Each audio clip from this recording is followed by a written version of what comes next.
What you have in front of you in terms of this Dawwa manual, this is something coming from the Qatar Guest Center where I work in Qatar, where we have set up this Dawwa training course. Usually it runs for 9 days, 2 hours each day in the evening, taking professionals from different walks of life and giving them the necessary training, basic training to be able to do Dawwa, amongst the non-Muslims that are many there. So what we're looking at is something very condensed. Means I won't be able to go over it with the kind of depth that we do it there. So it means I'm going to be skimming, be touching main points, and the material is there in your hands. It's for you to read and get more depth out of it. This is the main point. The other point to note that we do, when we do this course, we have assignments that we give the people who participate in the course. If you go to page 5, you'll say this is a page for course assignments. And obviously some of them are not going to be relevant to you because it's talking about weekly assignments, etc. And we're doing everything in 2 days, a few hours over 2 days. But one which is I think relevant to you all is that between today and tomorrow, I would like you each to prepare a Dawwa plan, a plan for Dawwa, wherever you are, whatever area of work you're involved in, or study, or whatever, for you to lay down a plan of how you would consistently be involved in Dawwa, right? And this is as a part of an exercise for you to try to utilize what you have now. After we've finished the course, you can try to modify that and see how you can improve it. Also those issues that you are faced with, we can try to answer some of them in the question sessions. So by trying to develop a Dawwa plan, the issues that you may not have thought of just sitting in the class, would come up. You would have an idea that I'm faced with this. How do I do this? How can I do Dawwa in this circumstance or that circumstance, etc. So this is very important. And of course, this is following the basic, managerial principle.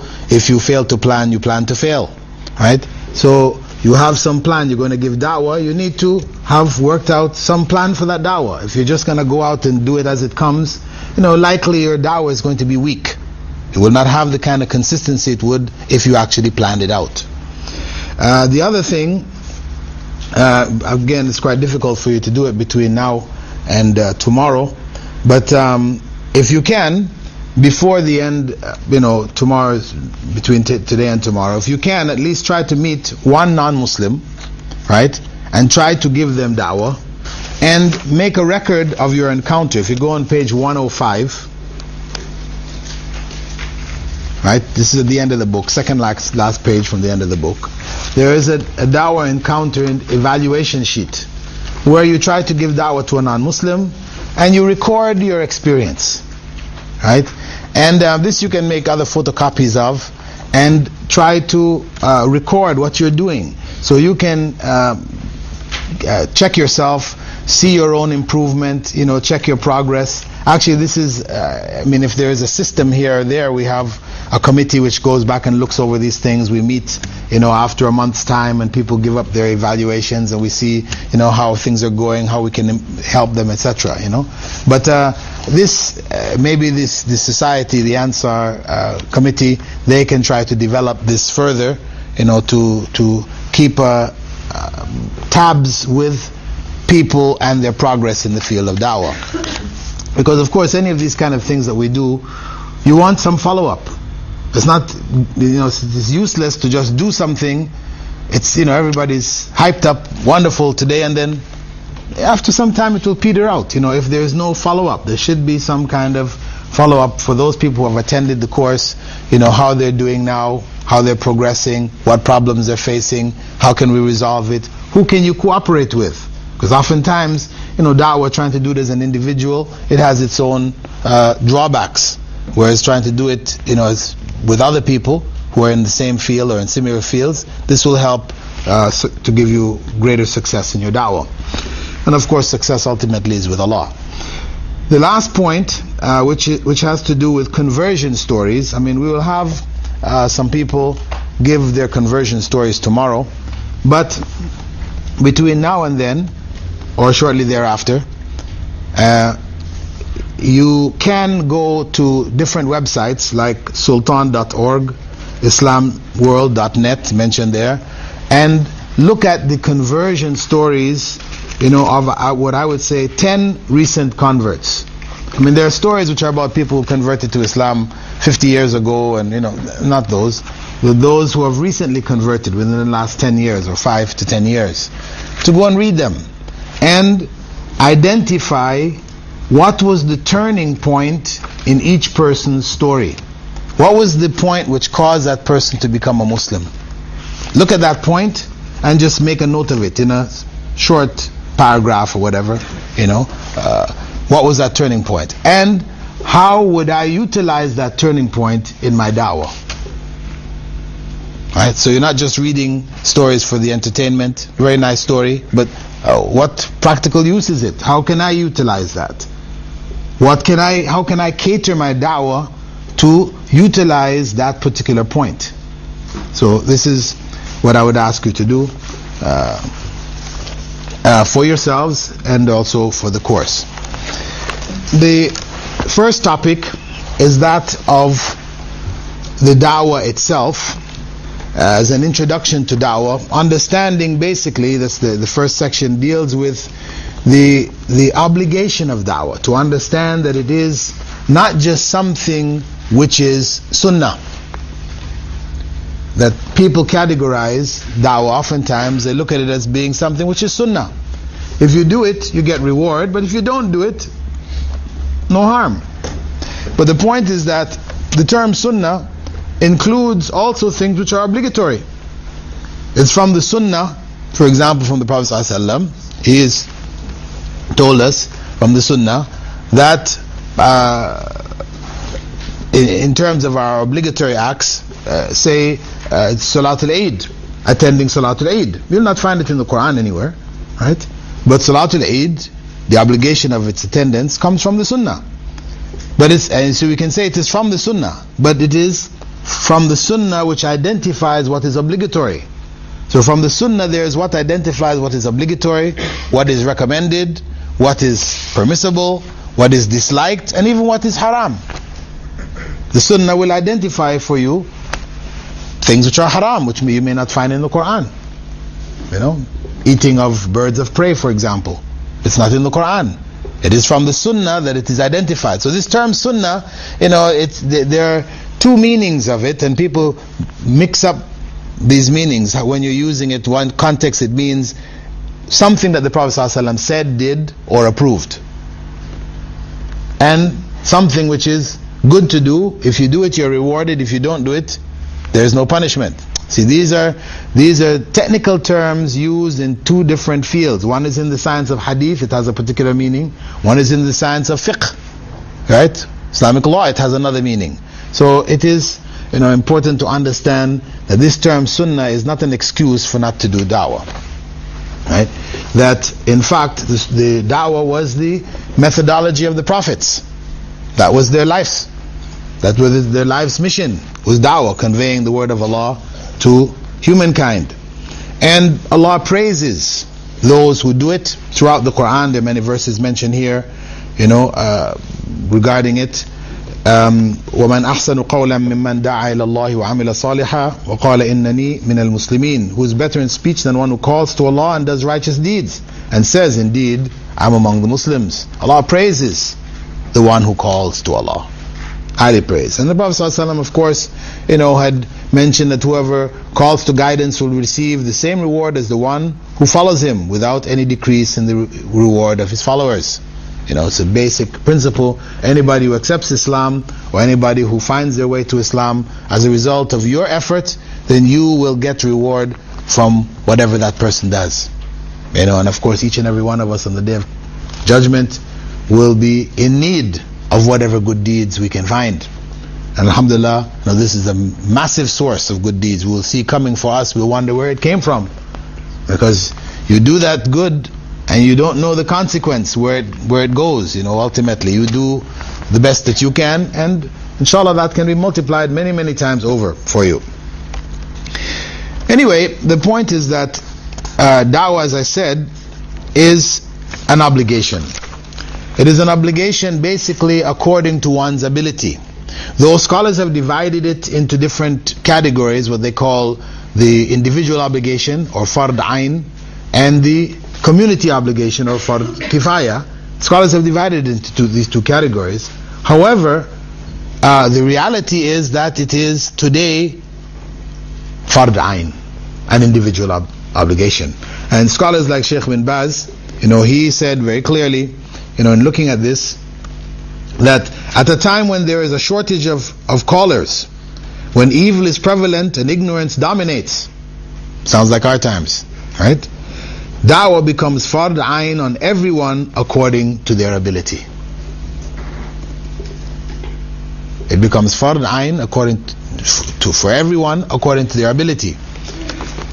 So we cannot find any excuse not to give da'wah. And there are so many different ways. Actually, in the book there's one section on tips for da'wah. Actually, it's called, it's on page 50 through page 57, called More Than 80 Ways to Make Da'wah. More than 80 ways to make da'wah. For all the different circumstances, at school, at home, the workplace, wherever. There are many, many tips here. Really, there's so many different ways. But what happens is that people don't stop and think about it, don't stop and analyze it.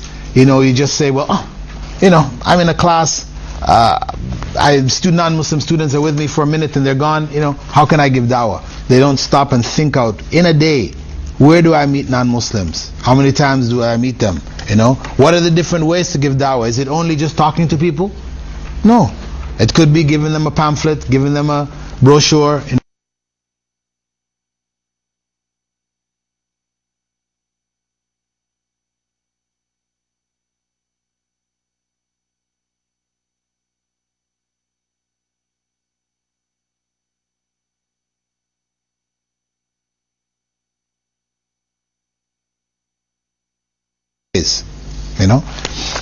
Anyway, the point is that, as we said, today it is an obligation on each and every one of us. And the Prophet ﷺ, so as for a person not to say, well, according to ability, I don't have any ability, my knowledge of Islam is very weak, etc. Prophet ﷺ said, بَلِّغُوا عَنِّي وَلَوْ آيَةً, convey whatever you've learned from me, even if it's only one verse from the Quran. And each and every one of us knows قُلْ هُوَ اللَّهُ أَحَدٌ.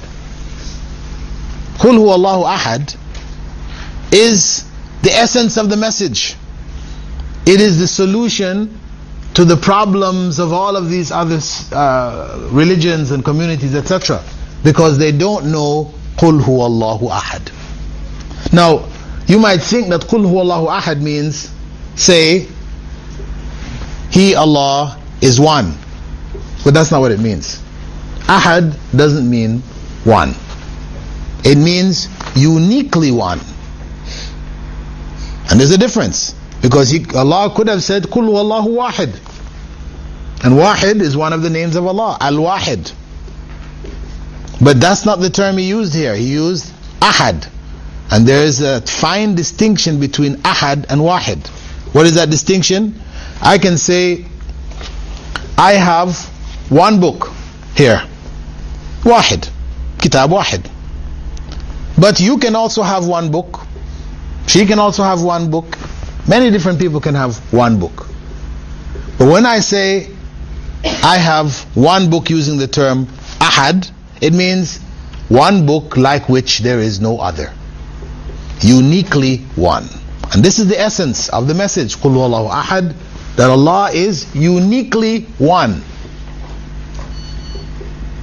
To convey that, the rest of the surah, Allahu Samad, Lam Yalid wa Lam Yulad wa Lam Yakul Lahu Kufuwan Ahad, all of that is explanation of Ahad.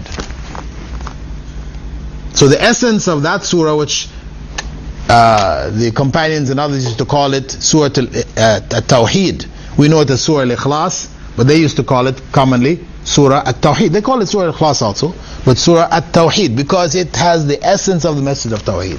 So powerful that the Prophet ﷺ said that it's equivalent to a third of the Quran. If we were to divide the Quran into three parts, its meanings into three parts, Qul Huwallahu Ahad identifies one whole section of the Quran. Right? So everybody has that. So nobody can say, I can't give dawah to that. Qul Huwallahu Ahad. No excuse. Furthermore, in order to stress that this is not just a recommendation, you find in both the Quran and the Sunnah a curse placed by Allah on those who don't give da'wah. Those who have the means, who have the knowledge, and they don't convey the message, they are cursed by Allah. And we can find that in Surah Al-Baqarah verse 159, إِنَّ الَّذِينَ يَكْتُمُونَ مَا أَنزَلْنَا مِنَ الْبَيِّنَاتِ وَالْهُدَى مِنْ بَعْدِ مَا بَيَّنَّاهُ لِلنَّاسِ فِي الْكِتَابِ أُولَٰئِكَ يَلْعَنُهُمُ اللَّهُ وَيَلْعَنُهُمُ اللَّاعِنُونَ. Indeed, those who hide the clear messages and guidance that I have revealed after I have made it clear to the people in the scripture, those are cursed by Allah and cursed by all who would curse. And the Prophet ﷺ had said, Man katama ilman mimma yanfa'u Allahu bihi fi amri nasi amri din aljamahu Allah yawm al-qiyamah bilijamin min nar. Whoever hides knowledge by which Allah benefits people in their affairs, in the affairs of their religion, Allah will bridle him on the day of resurrection with a bridle from the hellfire. This is serious. And it's one of the basic principles in usul al-fiqh, that if the consequence of an action is that one receives punishment from the hellfire as a bridle is what you put on a horse to control him, right? If the consequence is the hellfire, an element of the hellfire, then it means that that act is haram. So it is haram not to give da'wah when one is able. Now, of course, one may say, I'm not really hiding knowledge, because when we think of hiding knowledge, we think in terms of somebody coming to you and say, can you tell me about Islam? And you say to them, no. I don't think you deserve to know about Islam because, you Britishers are involved in Iraq and killing our Muslim brothers, so I'm not going to tell you about Islam. Okay, that's obviously hiding the knowledge. That's kitmanul ilm in the obvious sense. And of course, that's not permissible. Not permissible. But there is indirect hiding. Indirect hiding means that you had the means. This is a person who studies with you in the university. You've known them for the last 4 years. You studied throughout the university, you knew them. They're in all your classes. You talk to them about homework. You talk to them about everything under the sun except for Islam. You have hidden the knowledge. You had all the means, but you hid that knowledge. And of course, on the day of judgment, that person will curse you. That person, when Allah calls up that person for judgment, that person will curse you, will ask Allah, double that person's punishment. So, the obligation of conveying the message of Islam is not something to be taken lightly. And of course, some people, as a shortcut, will say, well, actually, giving da'wah is being taken care of. We have Jamaat Tabligh. Jamaat Tabligh, that's Jamaatul Da'wah. They're doing the da'wah. So therefore, the obligation on the individual has been taken care of because Jamaat Tabligh is doing it. But it's enough for us to recognize that the methodology of Jamaat Tabligh is to call Muslims only. They tell their followers, this is their philosophy, their approach, don't go and call the non-Muslims. Call the Muslims. Why? Because if you invite a non-Muslim into Islam today, and Muslims are in such bad shape, it will drive them out. So you need to clean up your house before you invite anybody in. This is the philosophy. Of course, it sounds quite logical, quite reasonable. However, that was not the methodology of Prophet Muhammad ﷺ. That was not his methodology. He called everybody. Whether you're a Muslim, after you became became a Muslim, or whether you are a non-Muslim, he gave the da'wah. So da'wah is not restricted and should not be restricted to any one group. Even if, for example, we say, okay, we're focusing on non-Muslims, which was, the methodology of the Prophet ﷺ, and a Muslim comes along, right? And you say, well, no, my focus is on non-Muslims, so I'm not going to deal with you. Well, of course, remember in the Quran, Allah said what? Abasa wa tawalla. What is that surah all about? Prophet Muhammad ﷺ, wanting to deal with a group of leaders of the non-Muslims, a Muslim came to him, needed some da'wah, and he turned away. What did Allah do? Allah chided him. You shouldn't have done that. Give the man the message. In fact, he has the first right to it. So for our da'wah, it is not limited to any one group. Some people try to make a distinction between da'wah and what they call islah. We use da'wah when we're calling non-Muslims and islah when we're calling Muslims. But really, this is a technical definition which they have made, which is not really from the statements of the Prophet ﷺ, or the Sahaba, etc. They use da'wah to cover everything. If you want to make that distinction in terms of your own program, there's no harm. It's not to say you're doing a bid'ah, something evil, etc. But know that ultimately, according to Arabic language, da'wah includes both. Because it's ad-da'wah ilallah.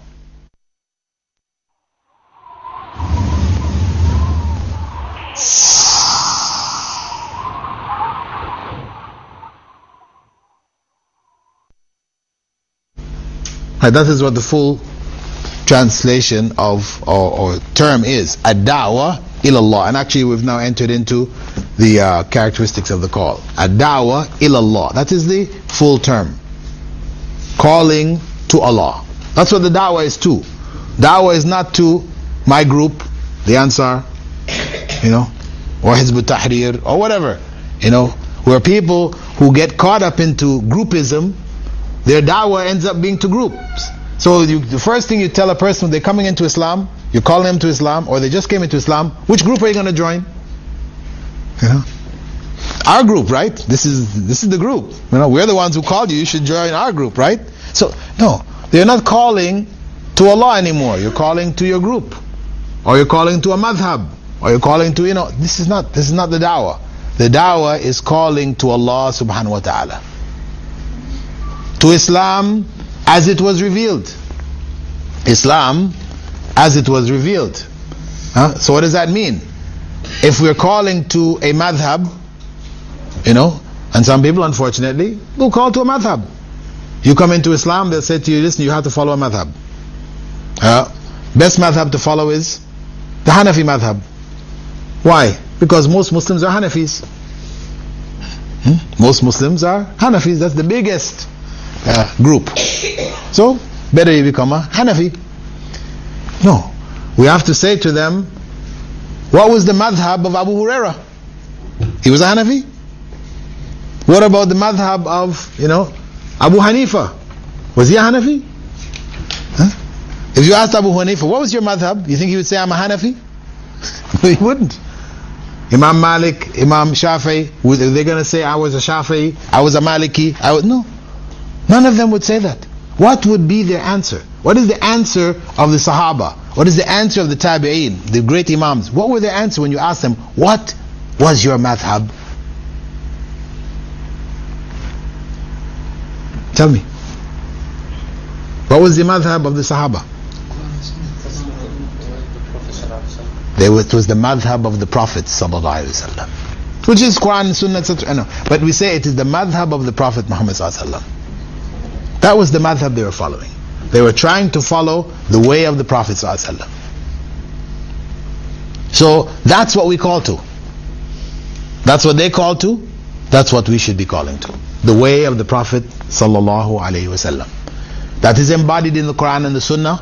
But it is not just the Quran and the Sunnah, but the Quran and the Sunnah as it was understood by the Sahaba and the Tabi'een and the great Imams, etc. Not the Quran and the Sunnah as you understand it, because if we were to hear the Quran and the Sunnah as Hizb ut-Tahrir understands it, then we have something else. You have a movement which is denying the Adhab al-Qabr. And then they say we follow Quran and Sunnah. Or even the Qadianis. They say we follow Quran and Sunnah, but they say Muhammad ﷺ wasn't the last of the prophets. Right? So, just saying I follow Quran and Sunnah is not enough in terms of understanding. Yes, I can say I follow the Quran and Sunnah. That's perfectly legitimate. But what do you mean by that? The Quran and Sunnah as understood by whom? By you? Because you have people today doing that too.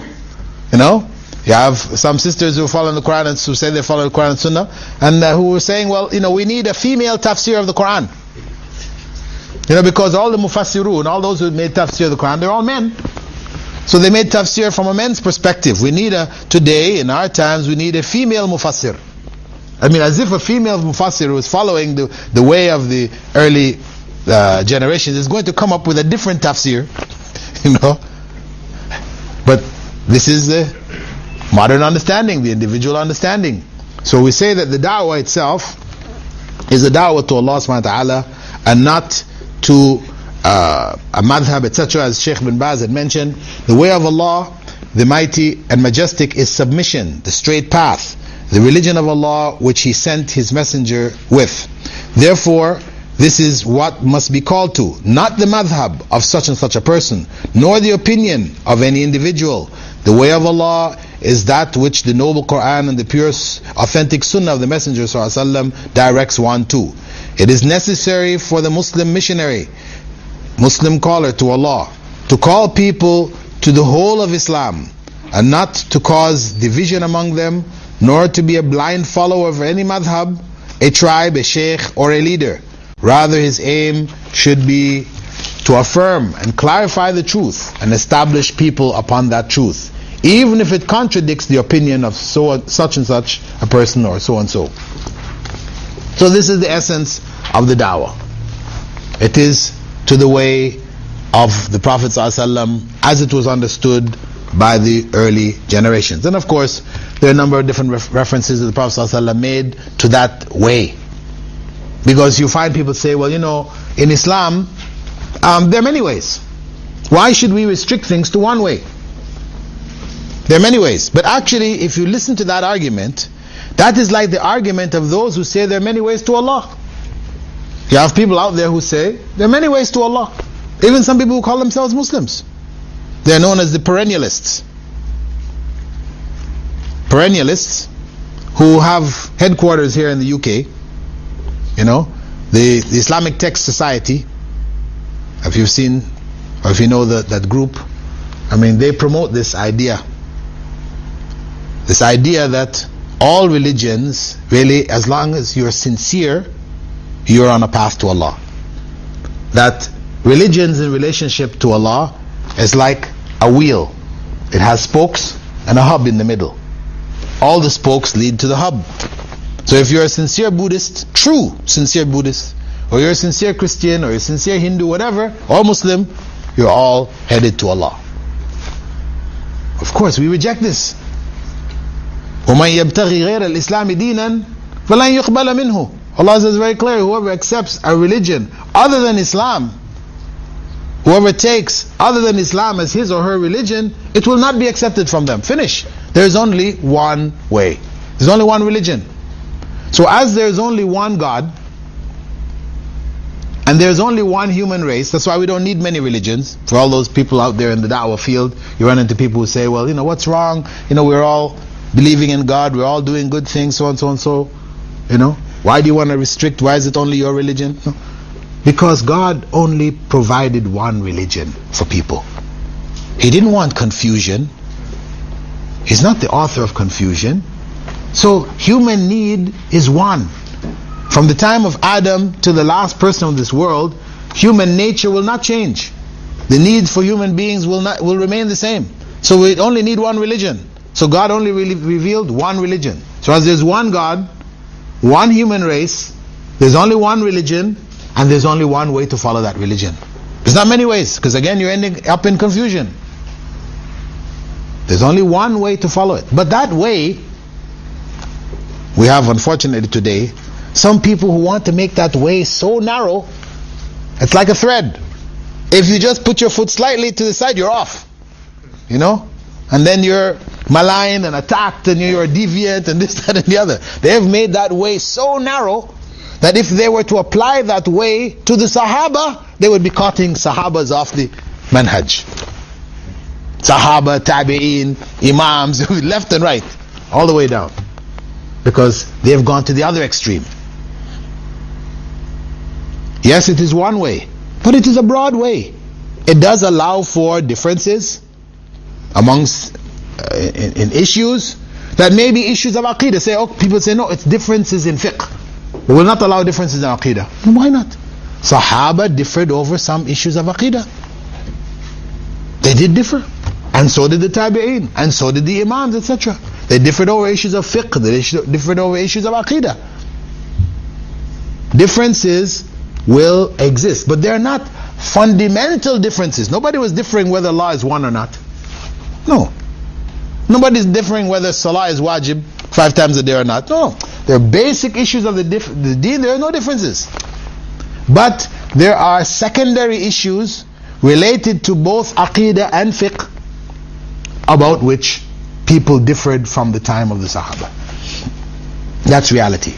So if we can accept from the time of the Sahaba some differences, then we should be able to accept them today also.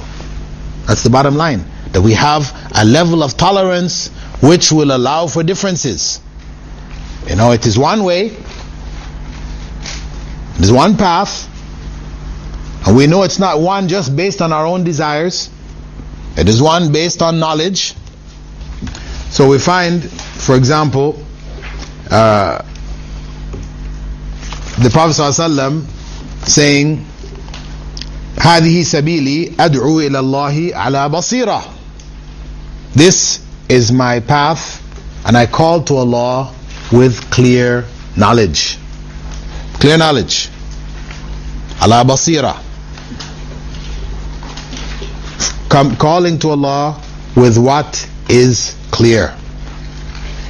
So we don't call to Allah based on doubts, on things which we are unclear about ourselves, supposition, maybes, possibly. No, we call to Allah based on what is clear. So that is essential principle in the calling to Allah. And of course, when we call to Allah, call people to Allah, meaning calling them to the religion of Allah, the religion of Allah has a variety of elements, and we have to put these elements in some kind of an order of priority. What do we call them to first? And we know Prophet ﷺ, when he sent Mu'adh ibn Jabal to Yemen, he said, إِنَّكَ تَقْدَمُ عَلَى قَوْمٍ أَهْلِ كِتَابٍ فَلْيَكُنْ أَوَّلَ مَا تَدْعُوهُمْ إِلَيْهِ أَنْ يُوَحِّدُوا اللَّهَ تعالى. You'll be going to Christians and Jews. So the first thing that you should invite them to is the assertion of the oneness of Allah. So that is the core message. That should be what we focus on. However, that doesn't mean that in every conversation you have with anybody calling them to Islam, it has to be on the oneness of Allah. Somebody comes and asks you about hijab. Why do Muslim women cover themselves up? You know, why are you forcing, to men they will say, why are you forcing your women to cover themselves up? Or to women, why do you women allow men to force you to cover yourselves up? You cannot ignore their question and say, listen, Allah is one.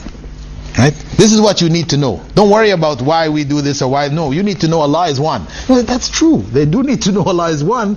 But in the course of giving da'wah, you must deal with the questions that they raise. You fulfill what they are trying to get clarity on, and then you try to bring that back to Allah subhanahu wa ta'ala. Because of course when you describe hijab, you will describe the purposes of hijab, which Allah has then identified in the Quran. So you take it back to Allah ultimately. But you must deal with what is in front of you. But you have an idea, you have a focus. What is the most important point that I need to get to this person? What is going to save them on the Day of Judgment? Whether they accept hijab or they don't accept hijab, you might find a nun, right? A Catholic nun who accepts hijab. Wonderful, beautiful. But she's on a path to hell. So it's not accepting hijab or not accepting hijab is not going to necessarily make a difference whether a person makes it to paradise or not. But what will make the difference is whether they believe in the oneness, the unique oneness of Allah subhanahu wa ta'ala. And we also find, a good example of that in the case of Prophet Yusuf, in the prison, when the people were with him and they asked him to explain their dreams for them. He took that opportunity while explaining their dreams for them to call them to the oneness of Allah.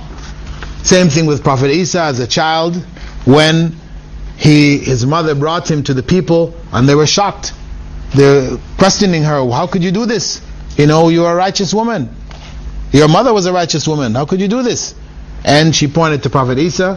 He dealt with it. He clarified that his mother was a righteous woman, but he used that opportunity to call them to the oneness of Allah. So that is the unique oneness of Allah, is the main goal. Actually, the first two chapters, you have questions on page 10 and page 15.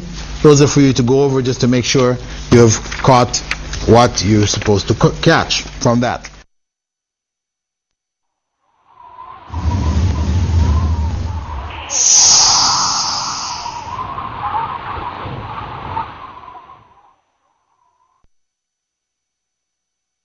We're calling people to Islam, and we have to be aware of certain issues concerning them.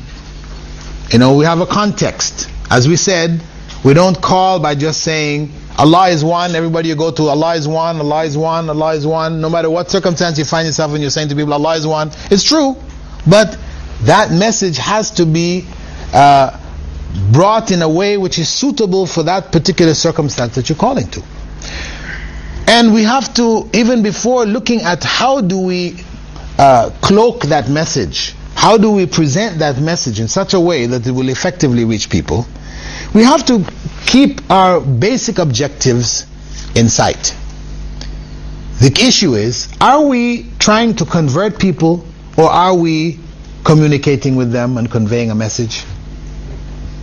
We have to have that clear. Because if in our minds Dawwa means your main program is converting people, then of course when you get out there and you try to convert people, most people will not convert. So you will feel failure. You will feel a failure. You will feel within yourself weakness, and I'm useless, I can't do this, and you will quit because you had the wrong idea in mind. Whereas if you know that the responsibility is what? Tabligh. Not tabligh al-jamaat. Jamaat tabligh, no, but tabligh meaning conveying the message. Tabligh al-risala. That this is what the essence of it is, as Allah subhanahu wa ta'ala had said to the Prophet sallallahu alaihi wasallam, إِنَّكَ لَا تَهْدِي مَنْ أَحْبَبْتَ وَلَكِنَّ اللَّهَ يَهْدِي مَنْ يَشَاءُ وَهُوَ أَعْلَمُ بِالْمُهْتَدِينَ. Indeed, you cannot guide whom you love, but Allah guides whom He wills. He's telling Prophet Muhammad ﷺ that. And who are we? Prophet Muhammad ﷺ was not able to guide Abu Talib, so close to him, who protected him, who raised him, who gave his own child to him to raise. He couldn't guide him. So then what? As Allah told the Prophet ﷺ, وَمَا عَلَى الرَّسُولِ إِلَّا الْبَلَاغُ الْمُبِينَ. The only obligation on the messenger is to give the clear message. That is the obligation. Giving the clear message. So, if we understand that, then that takes a weight off our backs, takes a big burden from us. We're not now having to convert people. We're just about trying to get that message across. And to get it across effectively and well. Right? So, there are some principles that we should keep in mind when we are trying to get across that message effectively. First of the principles is listen before you speak. Listen before you speak. Meaning what? Meaning, yes, you have a message you want to tell people, but if your approach is just, as soon as you meet a person, you just ramble on, you just give them you're a preacher, you're out there giving them the whole story. You don't have any idea what their ideas are, what their issues are, so on. So you're just coming and telling them, So what happens? You're out there, you're telling a Jehovah's Witness that God didn't have a son, Jesus is not the Son of God, and all this. After you talk to him for 1 hour, he tells you, guess what? I didn't believe that Jesus had a son. Jehovah's Witnesses don't believe that Jesus had a son. That God had a son. That Jesus was created. He was created. Yes, they're using the term son, but he was not the begotten son, so they don't have that belief. So you just wasted 1 hour, when they didn't. And you might even find many Christians, for example. Remember, they did surveys among the bishops of England here, and found that more than 50% of the bishops didn't believe that Jesus was the Son of God, that Jesus was God. Didn't believe that. So if the bishops have that belief, then you can imagine what is amongst the common people. So though, yes, there is an official belief line, a creed, people are still believing whatever they feel like believing. So you, as a da'i, one who is not saying, that's my 24-hour duty. No, I have different fields that I work in, etc. But I know that wherever I am, I have a duty to convey the word of Allah, as long as there's an opportunity for me to do so. So, what is my approach? My approach here should be like that of a doctor. How the doctor deals with his patient. When you go in to see the doctor, does he start writing the prescription already? Before you even reach the seat? He's writing out a prescription. When you got to the seat, he just gives you the prescription, you say shukran and you leave? No. He has to hear what your problems are. He has to listen to you. Hear what is your problem. After he has understood your illness, then he prescribes the suitable remedy. And that's the same thing in dawwa. We're going to convey to them the message, but how do we convey it? It's like medicine. We have to convey it in the way which is suitable for that particular person that we are giving the dawah to. So we need to hear what they have to say. Hear their ideas. What are their thoughts? Right? Second point to keep in mind is that you should put yourself in other people's shoes. Meaning, when you're giving da'wah, the language that you're using, stop and think. If I were a non-Muslim who knew nothing about Islam, would this have any value to me? You're giving da'wah to somebody, a non-Muslim, knows nothing about Islam, and you're quoting from the Quran. You're quoting what Prophet Muhammad ﷺ said. You're quoting what Sheikh so-and-so said. Well, this person doesn't even believe in Islam at all. Has no belief in Islam. You're going to tell them, what does the Quran mean to them? Nothing. So you're quoting the Quran to them is useless. You're not putting yourself in their shoes. Now the message of the Quran, you can tell them, of course. In the course of your da'wah, the message of the Quran should be that. Because when we said, calling to Allah ala basira, this means according to Quran and Sunnah and the understanding of the earlier generations. We take their understanding, but we put it in a language which is applicable to that person. So just putting ourselves in their shoes. We should think, just stop and think for ourselves for a moment. And that's one of the important things which come up with in this line, is using the term Allah. Using the term Allah. This is something in da'wah people have debated about. Should we use the term God or should we use the term Allah? Now, what you find is surveys which have been done among non-Muslims have shown clearly that the vast majority of them believe or think that Allah is a different God from the God they believe in. It's the God of the Muslims. Like the Hindus have Shiva, Ganesh, the Muslims have Allah. Some of them even, made articles about it. Mori did a thing about the moon god. Allah is the moon god of the Muslims. All kinds of foolishness out there. So, once you use the term Allah to somebody who has not been familiarized, has not been given an understanding, then that is going to conjure up in their minds all kinds of other images, etc., which is just going to affect your da'wah. So really, it is most effective really in giving da'wah to non-Muslims. It's better to use the term God. And you clarify who God really is. Because ultimately the God they believe in is the same God we believe in. But they have got some misconceptions about God. That He had a son, that He became a man, and a variety of other things connected to it. But we clarify those misconceptions. But it's the same God ultimately. And we need to start from that common ground with them. So again, this is the issue of putting yourself in another person's shoes, understanding how they are looking at Islam, the world of Islam, etc., in the course of giving our da'wah. We are looking at the context in which we are giving our da'wah. What are the issues that we need to keep in mind? We said there were 3 basic issues that we should start off with. Understanding whether we're trying to convert people or convey a message. We said it was really conveying the message. We said also listening before we speak. That's important. If you want to convey a message, you need to listen and know what message you should be giving, how you should be giving that message. And also, we said we should put ourselves in the shoes of others. Hear ourselves. Hear our terminologies, how we're expressing that message. Is it in a way which would encourage understanding from the non-Muslims? Or is it a way which is going to create more questions and doubts in their minds?